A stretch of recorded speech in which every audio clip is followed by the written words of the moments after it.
गुसैलुल मलाइका इनको कहा गया है और ला करके मैदान में रख दिया।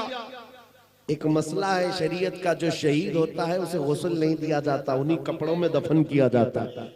शहीद को गुस्ल नहीं है। साहबा ने पूछा आका शहीद को गुस्ल और कफन नहीं दिया जाता तो फिर हंजला को वरिष्ठों ने गुस्ल क्यों दिया? ये रोंगटे खड़े करने वाली बात है। मेरे आका फरमाते जाओ इसकी बीवी से पूछो, पता चलेगा। ये मौत का गुस्ल नहीं है, ये जनाबत का गुस्ल है। जिस वक्त ये घर से निकला था अपनी बीवी के साथ सोहबत करके उठा, इस पर गुस्ल वाजिब था। ये ऐसा नौजवान है, इसने ये सोच करके जल्दी की कि नहाने में देर ना हो जाए, मैं हुजूर के साथ पहुंचूं, नहाने में ताखीर ना हो जाए, हुजूर के और सहाबा की जमात से मैं पीछे न रह जाऊं। ये नौजवान ऐसे ही भाग निकला है। क्या ख्वाहिशात को कुर्बान करना था उनका। आज हम 2 रकात के लिए बिस्तर नहीं छोड़ पाते। आज हम अपने बिस्तर से ऐसे चिमटे हुए हैं, ना तुम्हें कोई जंग में बुला रहा है, ना कोई तुम्हें तलवार और भाले लेकर बुला रहा है। मुअज्जिन तो सिर्फ अल्लाह का नाम पुकार रहा होता है, आ जाओ आ जाओ अल्लाह की बारगाह में सर झुका लो। लेकिन खर्राटे लिए हुए सब महवे ख्वाब हैं।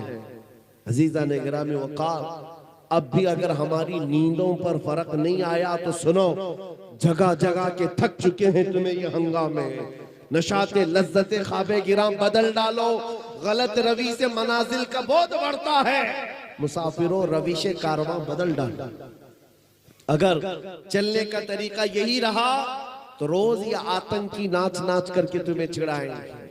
रोज एक नया झमेला लाया जाएगा और एक नया मजाक उड़ाया जाएगा। देख रहे हैं हम, कभी मस्जिदों, कभी खानकाहों, कभी माबदों और कभी इमामों की दाढ़ियों से खेलना, उनकी पगड़ियों से खेलना। आज के आतंकी क्या ये सब नहीं कर रहे?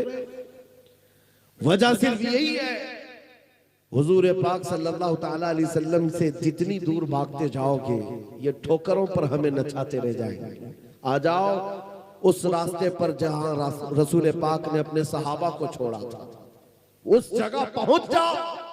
लोग कहते हैं कि कहां आप बुला रहे हैं, आगे बढ़ना है कि पीछे जाना है? मैं कहता हूं आगे नहीं, पीछे चलो, पीछे चलो। दुनिया पुकार रही है और कह रही है आगे आ जाओ, आगे आ जाओ। मैं कहता हूं पीछे चले जाओ, पीछे चले जाओ। कितना पीछे? इतना पीछे जहां खालिद बिन वलीद की तलवार की झनकार सुनाई देने लग जाए। इतना पीछे चले जाओ हैदर कर्रार की गूंजती हुई आवाज सुनाई देने लग जाए। इतना पीछे चले जाओ उमर इब्ने खत्ताब की गरजदार आवाज सुनाई देने लग जाए। इतना पीछे चले जाओ मस्जिद नबवी से रसूलुल्लाह की आवाज आने लग जाए। उसके बाद फिर देखना इन कीड़ों का हाल ये होगा कि बात करना तो दूर, नजर उठाकर तुमसे मिलाना मुश्किल होगा। क्योंकि मशहूर है ये बात, दीवान गाने इश्क़ मोहम्मद को देखकर घबरा गई है गर्दिशे दौरा कभी कभी, घबरा गई है गर्दिशे दौरा कभी कभी। तुम अगर हुजूर पाक की वफादारी में निकलते तो यूरोप का वो समंदर भी रास्ते दे देता। मेरे अजीजों, पहाड़ों की चट्टाने हो, अफ्रीका के तपते हुए सहरा हो और यूरोप की कलीसाएं हैं, कौन सी ऐसी जगह है जहां से अल्लाहू अकबर की आवाज ना निकली? हर जगह से सदाए अल्लाहू अकबर गूंजती थी। हमारी ये तारीख है, हम जिस जगह पर गए हैं रब तबारक व तआला की इस सदा को आम करते रहे। लेकिन आज हालात ये है, आज हालात ये, तुम खुद मस्जिद में जाना नहीं चाहते और बाबरी मस्जिद की फतहयाबी के लिए, मस्जिद अक्सा की फतहयाबी के लिए दुआ कर रहे हो। जब तुम्हें नमाज ही नहीं पढ़ना है, नमाज ही नहीं पढ़ना है तो इन मस्जिदों का यह हाल होगा। मुझे अजीब लगता है, मस्जिद अक्सा के लिए लोग बड़े सीरियस हैं, दुआ हर जगह करते हैं। कहां बैठकर? जो मस्जिद में आते ही नहीं। तुम्हारे मोहल्ले की मस्जिद को आबाद नहीं कर सके, बैतुल मुकद्दस के लिए दुआ कैसे करते हो? मेरे अजीजों, कौल और फेल में तजाद तो नहीं होनी चाहिए, कौल और फेल में। और रही बात ये जो हालात आज पेश आए, वक्त आएगा इंशाअल्लाह, वक्त आएगा तुम देखो कि अंधेरा हमेशा नहीं रहता, उजाला आता है। रब तबारक व तआला का ये दस्तूर है क्या कर हम टूट फूट गए हैं। इससे भी बुरे हालात आए थे बगदाद में, एक भी मुसलमान रह नहीं गया था जो खुल करके बात कर सके। तातारियों के जमाने में, हलाकू के जमाने में ईंट से ईंट बजा डाली बगदाद की। लेकिन आज जाओ, क्या इस्लाम खत्म हो गया बगदाद में? अरे दरियाए दजला का पानी लाल कर दिया था मुसलमानों के खून से।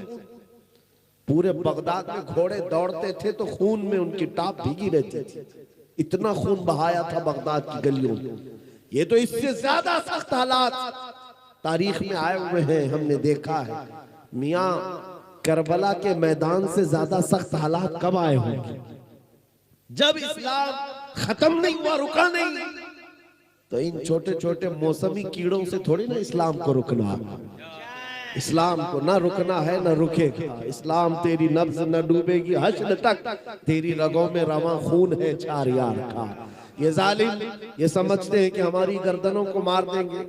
किसी जगह आज ही देखा, एक मौलवी साहब मस्जिद के इमाम साहब बाहर निकल रहे हैं और ये आतंकी भेड़िए आए और उनकी दाढ़ी पकड़कर मारने लगे, मॉब लिंचिंग करने लगे और कहा इस धरती पर जीना है तो हमारे खुदा का नाम लेना होगा। ये सब जो आतंक फैलाया जा रहा है, इससे आपको घबराने की जरूरत नहीं, इससे आपको नर्वस होने की जरूरत नहीं।